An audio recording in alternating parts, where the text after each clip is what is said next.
Welcome to Thought for March the 8th. Our readings are Leviticus chapter 15, Psalms 117 and 118, and 2 Corinthians chapter 10 and 11. And our thought is, if you accept a different gospel. We are now nearing the climax of Paul's second letter to the Corinthians. He becomes increasingly blunt in the way he expresses his thoughts. Having carefully reasoned out the true gospel and the need to live a Christ-like life, he now bluntly challenges them.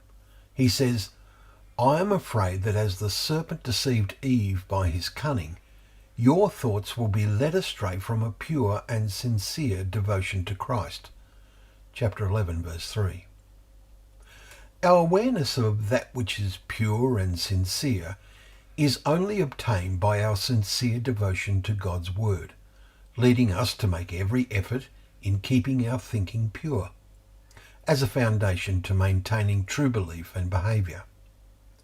In the next verse, Paul rebukes them for their lack of diligence in remaining true to their convictions of belief at their conversion.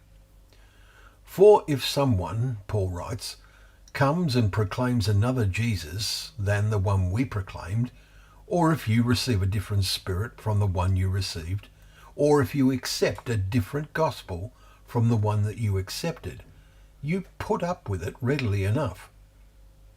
Paul's rebuke to them has had its parallels ever since his day.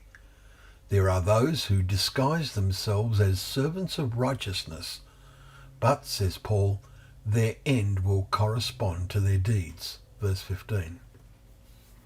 We can see in these verses that it is both deeds and believing a different gospel that were a problem in Corinth, and this has continued to be a critical problem ever since.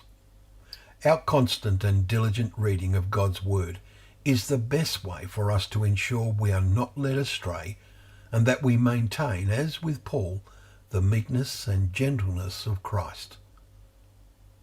Well, thank you very much for joining us for Thought for the Day, where together we can open up the pages of God's Word, remembering that they are a lamp to our feet and a light to our path.